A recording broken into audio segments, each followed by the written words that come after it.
So over here you can see that I have an image and I can go ahead and navigate out. I can zoom out and zoom in by using the scroll mouse button and utilize the hand tool and the zoom tool as well.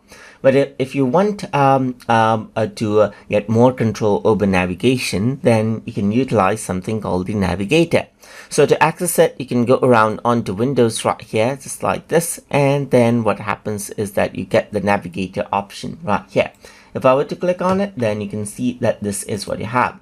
You can click on this particular icon and you get the navigator right here, just like this. So this is what you have, as you can see. You can even go around and drag out the navigator wherever you like right here, just like this. You can drag it out to the left and change around the tabs as well. So over here, if I were to go around and zoom in, you can see that I can zoom in to a particular section. I can also move this around, as you can see right here.